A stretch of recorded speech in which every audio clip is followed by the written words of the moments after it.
Yo, YouTube, what's going on? Welcome back to the Jonathan Hassinger channel. I, of course, am your host, John Hassinger, for this out-of-theater reaction to Furiosa, a Mad Max story. Starring Chris Hemsworth and Anya Taylor-Joy. This is the second of the Mad Max saga movies I've seen. I saw Fury Road, and now I've seen this one. So I don't know anything about the lore, the history, all that stuff. Definitely motivated after seeing this one to go figure out what we already knew about her that they paid off in this movie. I mean, again, I've only seen Fury Road, and there were parts in this movie where I was like, oh, I bet you that's from before. Chris Hemsworth was crazy. I thought he was really good as a villain. Anya Taylor-Joy was good.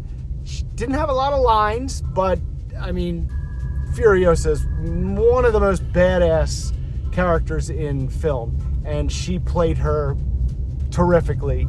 At one point, I thought it was Charlize Theron at one point. But yeah, this is the story of Furiosa. It's her origin story. It's like what made her this badass.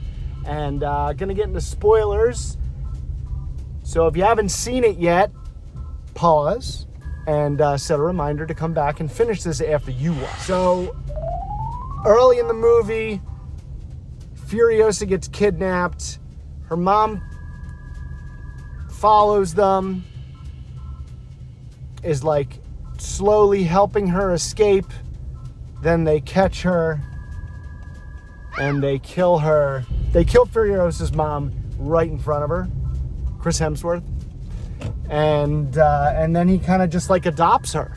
They get separated at one point, and then they get back together. But he doesn't know it's her. Like, she's grown up a little, so he's not even aware it's her. So she's kind of like mostly just pretending to be a boy. She gets this job because she's small and light, and she can kind of like climb around and, you know, won't break this rigging system that they have. So then they build this giant truck to go out and steal something. I think gasoline or bullets. And it was cool because they showed, I think, 4 fortresses in the wasteland. I don't know if they've been mentioned before and you never saw them, but to me it was like, this has to be one of the first times they're doing that because text was on the screen. So she gets picked unknowingly of Hemsworth, Demento, to go on this mission.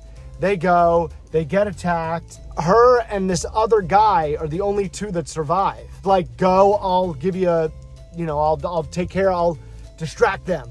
So he drives the truck into them, and all of a sudden he's kind of taking all of them out, and she turns around and starts helping him, and they kill them all. And then they get away. Hemsworth people chase him down, and they catch them both. So unlike Fury Road, this movie isn't a chase the whole time, but there's definitely 3 or 4 or 5 really great long chase scenes in this movie. They torture him, drag him around on a motorcycle. Eventually they kill him. And he's like, all right, let's go home. And they turn around, and where she was chained up, she had cut her arm off and escaped. Eventually her motorcycle falls apart. I think it's Mad Max sees her like wandering in the desert, and she drops.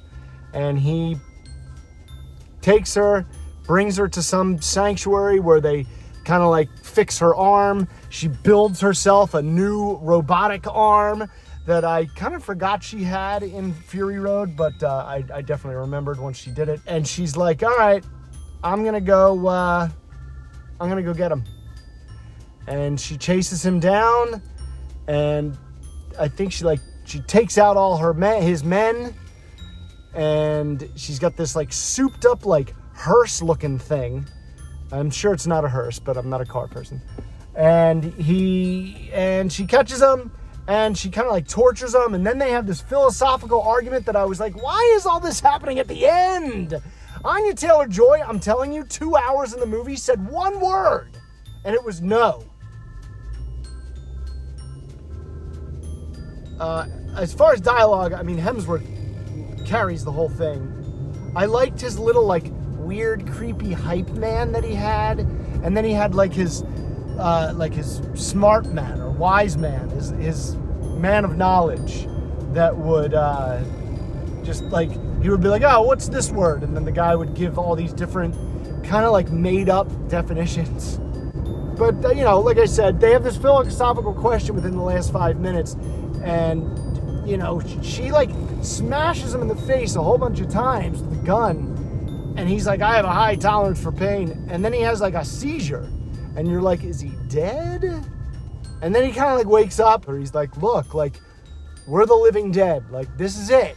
Like, this is how all of us have to be if we want to live.